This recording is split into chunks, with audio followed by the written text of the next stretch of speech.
Good afternoon, or morning, or evening, depending on when you're listening to this. I'm Johnny. I'm Penny. I'm Ruth. And today's podcast, we are going to be talking about the fascinating subject of success and what it means to be successful to different people in different ways and how we define it, measure it, and think about it. It's kind of been inspired by constantly in our feeds on LinkedIn and Facebook about the 10 most successful, the 10 habits of the most successful people, or here's the thing that billionaires do that you don't. And it kind of begs the question of what success actually means, because when you have a look at some of those things, the list is endless and almost impossible. And actually, are we all really trying to be like that, or do we need to make a stand and talk about what success means to us individually? I think as well, the interesting thing, thinking about success has become more prominent to me as I've got older, because when I was younger, I was perceived as doing something successful. I'm using air quotes here. And it's been really interesting because it was something I just got up and did something when I was 16, which kind of through my kind of late teens, early 20s, I never really questioned. It was just me having a go at trying to bring this product to market.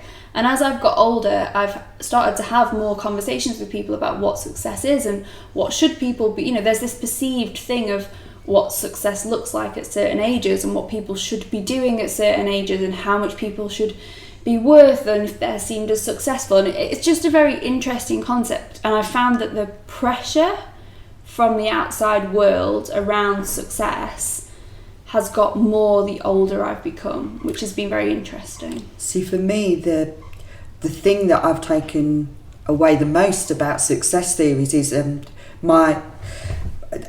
just a bit about Johnny, Ruth and I. There's exactly 10 years between each of us, so that puts me at the 20 years older than Ruth post. And when I was younger, everything was about aiming towards something, and it was a how much or the type of, and those were all of the success role models. That's all the things that they taught us to learn about and how far you got up in an organisation. And the older I have got, success has changed a great deal for me in terms of what it means to me. So these days it's more about my work balance, my quality of life, and my being me, and being more of an adventure and journey of finding out what the real me is without all of these external pressures of someone else's depiction of what success is.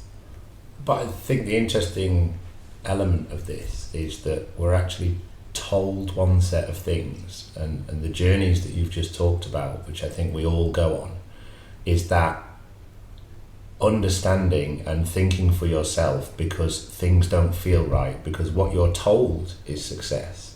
You don't actually derive satisfaction and value and happiness from. And I think there's a really interesting question to be asked and discussed around what are we defining success as, because one of the reasons that we end up down this road and then having to backtrack and work things out to get closer to what we all should be aiming for, which is happiness, is that we're measuring the wrong things. And we do that at every level. Like as a country, we measure whether we are succeeding or failing as a country by GDP, gross domestic product. Why aren't we measuring how happy people are, or, you know, how strong our communities are, or how vibrant is the way that we work, live and play? Why are we actually measuring the money in our pockets as the thing that's supposed to make us more valuable or successful?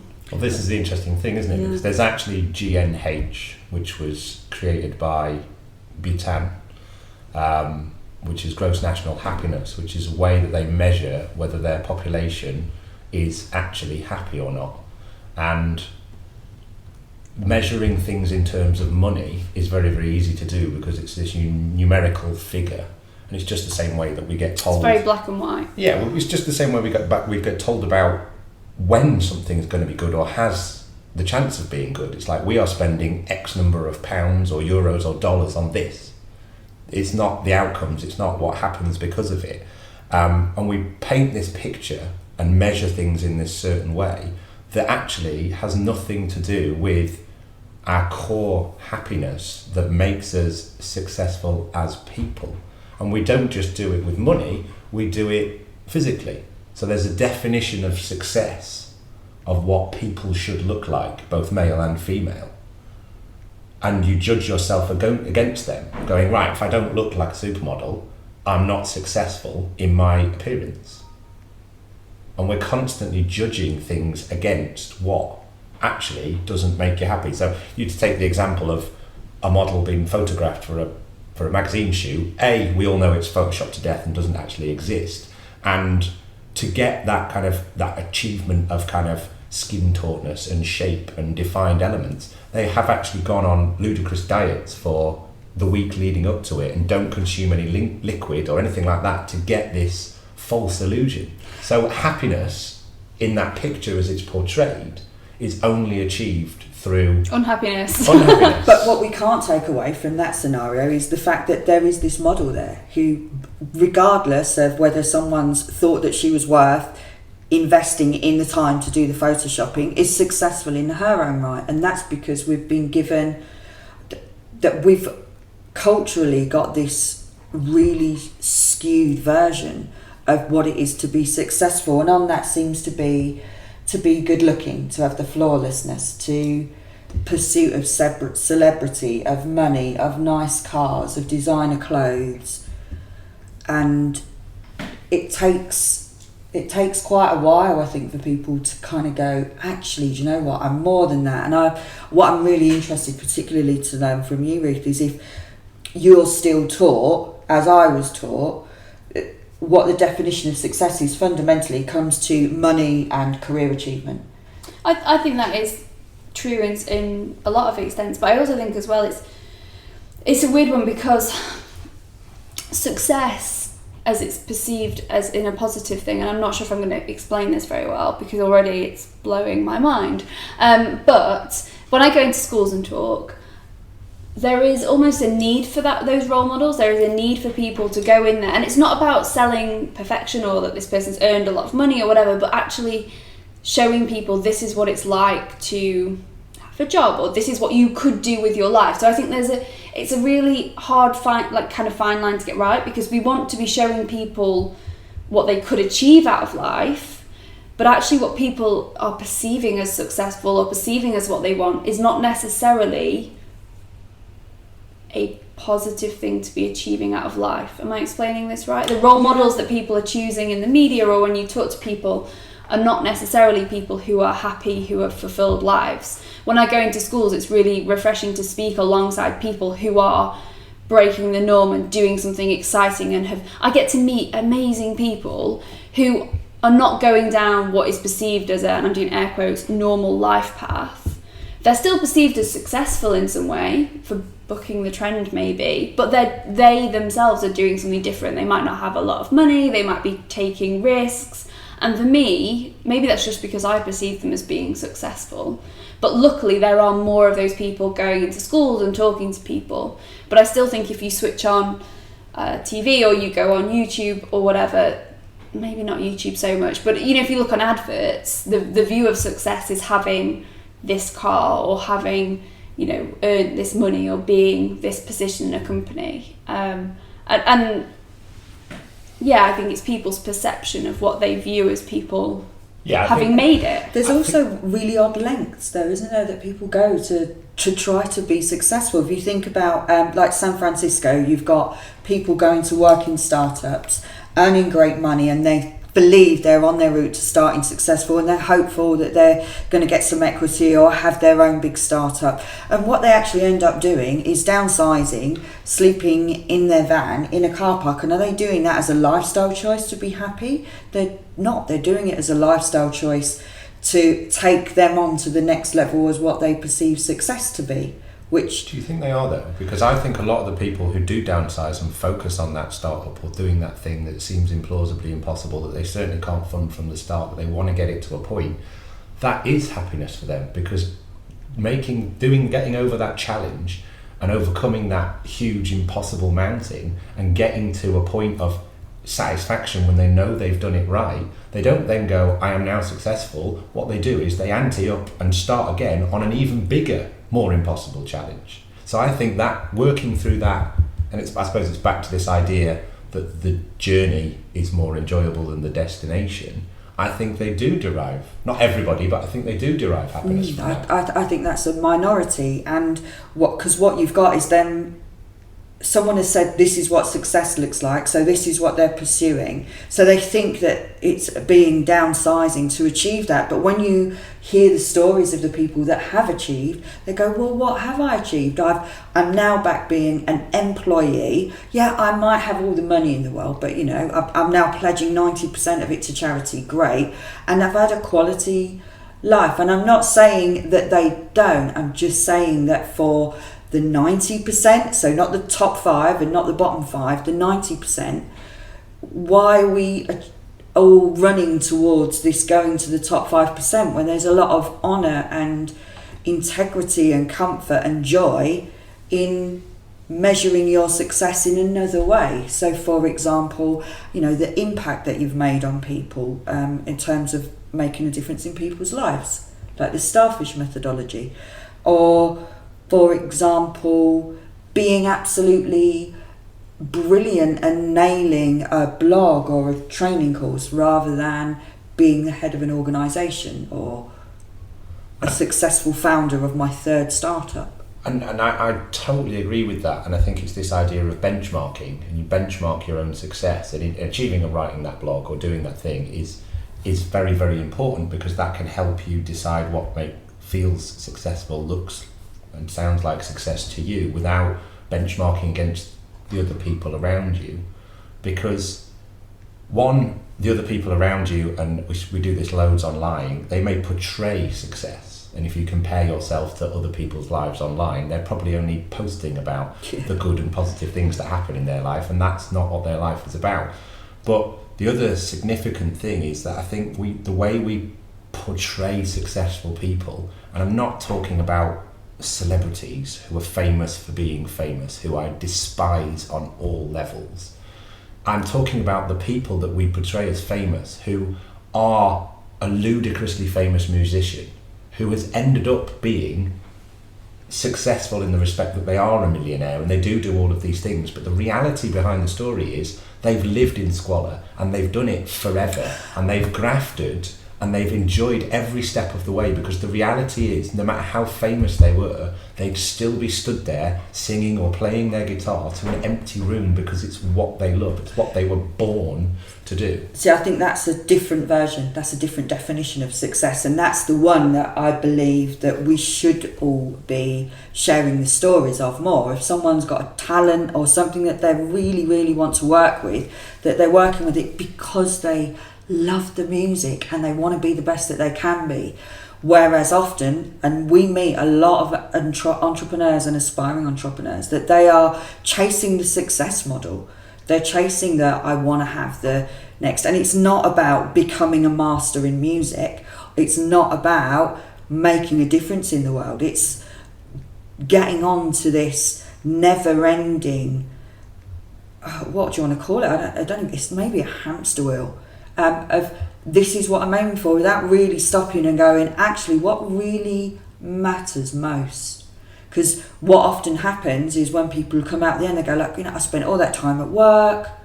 Okay, I've got the money, but I've not necessarily got the time to spend it on. Or if I do, yes, it's luxury time with my family and friends, but it's such a small amount of time. And even now, as I'm saying all of these things, there is the me that has been brainwashed since 16, 17 about what aspiration and success is. And it's like, no, you're sounding really, really unambitious and bitter about money. And I'm not, because I've been through all of those cycles. So I think that success is so ingrained into our culture as something that I think we should start challenging and saying, actually, there are different ways of being successful, and it isn't only about money, and it isn't only about career achievement.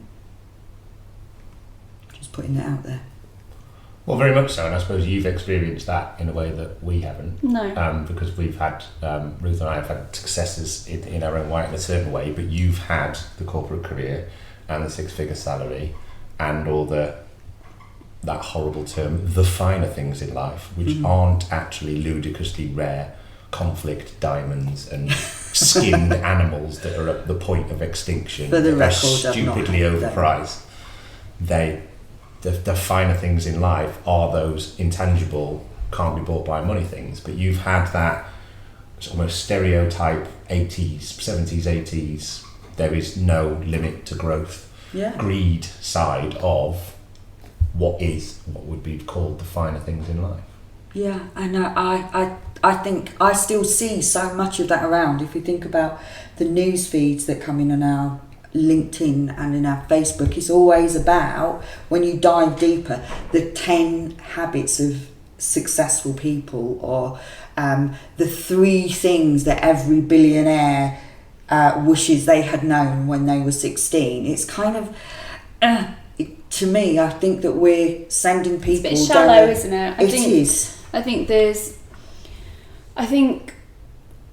it plays to people's this idea that we're taught at a very young age that we need to be seen as the best, and at school it's things like, you have it with marks. And some people aren't. School is not the place where they thrive because they learn and they think in different ways. For some people it's about ticking boxes, but everyone is ranked. They're given grades and they're told that they're good at this and they're bad at that, and that's really where I perceive it as starting, because I feel quite lucky. My parents supported me to look at the world and explore the world, and I'm really grateful for that. But I think we have an education system where people are, they're scored and they're lined up and you're doing very well, they're the successful people. And as we get older, it's hard to do that because we don't all sit the same exams, we don't all attend the same classes, and so people need another way of judging who's successful and who isn't.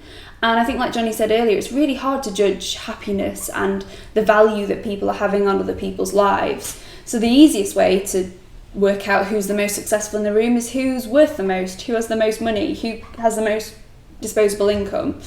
And I think that's really shallow, because it kind of, I don't think it puts the right value on what it is to be a human being. I think that we are so much more than what our capacity to earn is. Yes. And I think I've always had this theory that if you aren't happy with nothing, you will never be happy when you think you have everything. Because actually, like Johnny said, I see life as the journey, and I have to think, am I enjoying this part which can be horrible, and where actually you don't have any money and you're trying to invest in something and get a product growing or start a business or a service. And I think if you can find the kind of the happiness and the support and you have the right people around you, then you are successful. And I think it can be really disheartening to people when actually what they're seen and they're valued at, and I'm sure everyone's had that experience where they've met people, maybe they've been at an event or a dinner party, and it's like, well, what do you do? And the minute someone says they're a surgeon or a doctor or a lawyer, suddenly the hierarchy in the room seems to change, because everyone perceives that person as, yes, don't get me wrong, surgeon, wow, save people's lives, that's amazing. Or, someone says, oh, I'm an MD, or I just floated my company, or whatever it is, and suddenly that people's perception of that person changes. And I just think that's a real sad reflection on society, because actually I'd love us to be valued on what we do, on our ethics and our morals, and actually I think that's a much harder thing to value and to measure, and that's why we don't do it, because society likes to measure things. They like to put everyone in line and in their pigeonhole, and this is where you're supposed to be. I think they like to measure things, and they also like to simplify the model by which people are measured as well. So it comes back to is it the Einstein quote, or it's credited to Einstein all the time? I'm pretty sure he said it, which was something along the lines of, everybody is a genius, but if you judge a fish by its ability to climb a tree, it will spend its life thinking it's stupid. Yes. Yes. So we only measure certain sorts of things, and like you say with the hierarchy thing, the doctors are put, or the surgeon is put in a different position to the nurse. because they're more qualified or they've spent longer in... Johnny's using lots of air quotes at this point. But actually, the care that a nurse might provide for someone on a personal level could make more of, or at least the same as a difference, as someone knowing the knowledge of the right incision and sewing the same thing back together. But we instantly put them in a different hierarchical position. And I feel very lucky and privileged because, like you, my parents and my teachers at school have always just told me, yeah, if you want to do that, you go for it. And I think that's what I find about the people I actually value the success of. Is that when they stand up and tell their stories, what they say is, I didn't really know what I was doing as I went along. I didn't really know where it was going to end up. If you'd have asked me to imagine it going forward, I would have never pictured myself here, but I just got on with it and did it. And my advice to you is, whatever you want to do, you go and do. Don't be trying like me. Be you. Be the best you and take your own journey. Whereas the way that things are portrayed to us constantly in newspapers like this, and magazines and on the television, it's just like, look at these people who are on the television in this horrendous reality TV show who you should all aim to be like. And that is wrong, because we're labelling things and going, this is good, this is bad. And that's not the case at all. So success measurement success is a thing that is externally forced onto us, whereas internally, if that wasn't forced upon us, why do we think our internal compass would settle? Would it aim if the word success kind of disappeared? Because you're right, people success is something that other people put on you often. It's not always like I've never met a person that's like, hi, I'm so and so and I'm successful. Like, it's not the way that people describe themselves, it's the way other people describe people. So, and if you didn't success is a projection. Is that making sense? I'm looking at Johnny because I find Johnny tends to speak a lot of sense at times. Oh, thanks. I was thinking about portraying success to each other though. So when you do that thing where you compare your shoes, or you compare your handbag, or you compare we have an ongoing hilarious thing about comparing pens, don't we? Yeah. With your super expensive pens and my big biros that were actually invented by the person that created the biro and the rollerball, and therefore both are design icons, but for very different reasons. And we are always comparing. We're comparing our lives things to others, aren't we? As well, like I think social media is wonderful, but it's also not a great place at times. If you're having a rubbish day and all that appears on your Instagram or your news feed is all these people that seem to be doing so much better than you and had such a productive morning, or they're having great, that their lives look amazing. But like you said earlier, people tend to only put the best on social media. People, you can, and also I think there's something to do with, so we judge our own personal success as one person against the success of millions of people. So sometimes people have a role model and they'll follow that, they'll be like, well, I want to do this, or I want to go into business because this person did it.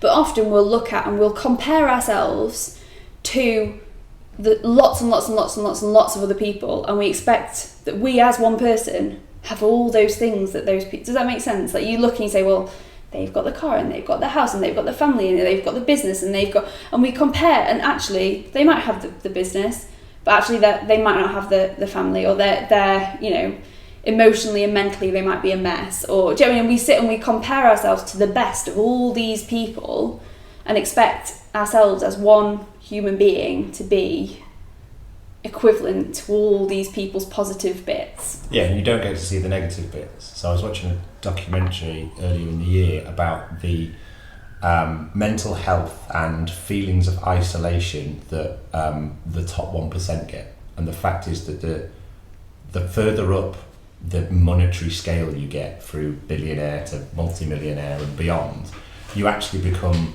more isolated, because you become untrusting of the people around you, and you're wondering whether, this is especially the truth for like people who say they want to win the lottery, all of a sudden there's this huge like cloud of doubt that descends around you on whether the people around you are people that you like and get on with and associate with, or whether they're there because they have money.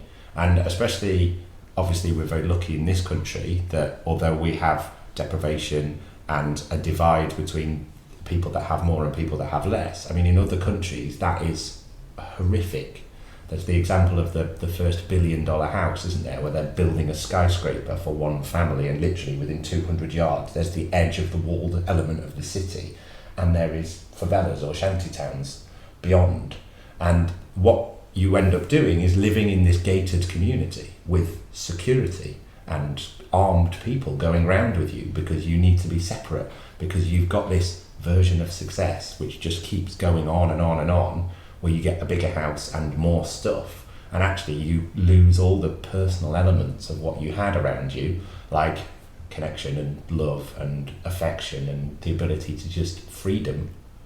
Because people think that money buys freedom, but actually if you can't go anywhere without being on your guard or questioning everything that happens around you or being guarded by some sort of bodyguard, that for me would be the opposite of freedom, because you're not free to do whatever you want. You can't make that impulsive decision and go somewhere. And I think that's the other side of when people idolise fame, this idea that a lot of the people who are famous for a reason, a lot of the people who aren't shouldn't be, but everybody is portrayed as having this amazing life. And the reality is a lot of them end up with dependencies on alcohol or drugs or whatever it might be, and in horrible places, because the pressure of what you've actually achieved is not what you see from the outside. You have to live that all day, every day. There's also a really interesting thing that I was reading about, I think it's called astronaut syndrome, where you've kind of, and I think you must get it with athletes as well, where you've built your whole life to do this one thing, to go into space or to, compete in some event, and then either you do it or something happens and you can't do it, particularly, if you're an athlete, you get injured. And then there's this whole thing of like, what are you doing? Because you had this goal, and I think people get this in business. They've focused their whole life on building their company to a point or getting this product to market, and then it happens and it's like, well, what do I do now? Because this was my whole life. As an astronaut, going into space was everything I'd ever trained for, everything I've ever wanted, and I've done it, and now that's it. And it's like, what do I do? And I think there's a big thing within life that people don't see, of that kind of going over the top, and people, we feed it to our kids and the media, success is doing this and being famous and having lots of money. But actually, is that really what you want your kids to have? Does that make sense? Like we feed people with the wrong sort of things. We should be sharing, these amazing community projects and these amazing ways. We shouldn't be saying you need to go out there and earn lots of money and buy lots of houses. That's not going to make you happy. You should be a well-rounded person. You should have lots of friends. You should, experience lots of the world. You should have the belief in yourself to try or do whatever you want. I think that's kind of, it's not a mistake, it's just a thing that happens where a parent might want better for their children than they have, and often might turn around and go, well, I never have these opportunities, therefore you should take them. I never went to college or university, therefore you should go. Whereas actually our objective, I think, should more be around, well, what do you want to do? Why don't you try these different things to figure it out? Because you can't second guess what they are. You have to try different things out. And I think the reality is, looking back, it might all connect up and make sense. But going forward, we can often end up setting off for a thing that we define as successful, having not really worked out quite what it would mean for us if we did get there. Yeah, I think when we're kind of choosing what our version of success is, because some people will be completely happy with the money and the security guards. I don't think money is necessarily an evil thing. What concerns me is that too many people are chasing a prized goal that too little can access, and in result there is less people being as happy as they deserve to be. So I think the summary for me is really spend some time to figure out what really matters most. So when you are pursuing your goals or thinking about your goals and dreams, there's a downside to those. No matter which way you look at it, have a look at the downsides and then ask yourself, when you reach your goal, if those were the downsides, would you have been happy with those? Because if not, maybe you need to realign now while there's time, before it's too late. I think I would think, and one of the biggest things I've learned is not to compare what I do or what I want to do with what other people are doing. Everyone's priorities are different, and I think you need to be happy with your choices, the people you choose to be around, the things you choose to give your energy to, the way that you choose to spend your money or spend your time, you know, the way you choose to invest in relationships. And I think that for me has been one of the hardest things to get my head around, because I do, and particularly when I was younger, you're expected or shown or told that this is the way to do it. And I think actually it's taken a long time for me to realise that actually it's not about comparing myself to other people or what I view as success with other people. It's actually about that, chasing that happiness. For me, it's about chasing, how can I get to the point in my life where I am the happiest I can be? I think that's a really good place to summarise on. I think that's perfect. That, for me, if I was in charge of writing in the dictionary what success was, it would be the goal of constant pursuit of happiness. Yeah, because I think that becomes a really good guide for you that enables you to get closer to that place of happiness. Yeah. And it means that what you're doing is you're checking whether things are better than yesterday and having gratitude for what you've got today. Yeah. Which, if you're putting yourself in that space going forward to tomorrow, you've got some way of judging on whether it's going to be better each day, rather than comparing yourself to other people.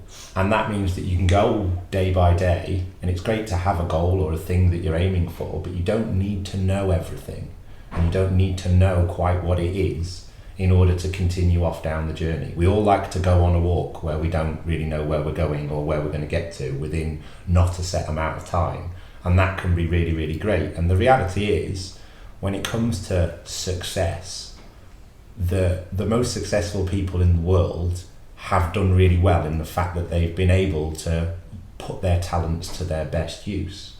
But the reality is that the happiest people in the world are the ones that have learned to accept their flaws and deal with all the other elements of life, because that enables them to be happier within themselves rather than just good at a certain thing. Okay.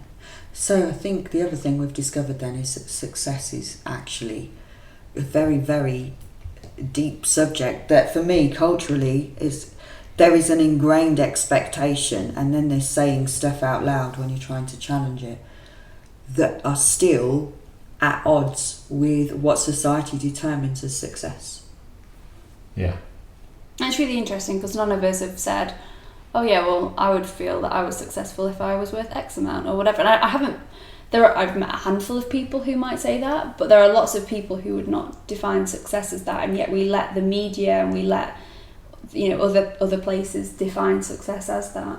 Yeah, there is a ladder of success, and each rung is defined by this, that and the other, whether it's the car or the house or the next rung up, and you must set off up the ladder and you must try and achieve these ones until you either get them and figure out how much longer the ladder is or die trying. Yeah, and I think there's another reality as well, which is there are a lot of people that spend time and resources that they sometimes don't have in portraying success. They've got the Mercedes convertible and everything looks amazing, yet what we don't see is behind closed doors is they can't make the monthly repayments on the leases, and the mortgage is coming and the wages bill is coming in, and all of those stresses, all the glamour is shown and all the reality and is kept behind a curtain. Very much so. I've stood at a cash machine on a Friday night and overheard conversations and watched someone take out their entire wages for the month so they can fold it up as a big wad and make themselves look really rich. Okay. And on that note, everyone, I think we can all agree that is not a definition of success. So that was very much a conversational end of our podcasts rather than perhaps signposting a lot of the kind of specific helpful things, but it was more to explore what things might be deemed as successful and encourage you to maybe have a conversation with your closest and dearest and kids and parents about what success means for you, and to start you thinking about what that might mean for you rather than necessarily tell you what it is. So I hope it's been useful, and we'll all see you again soon.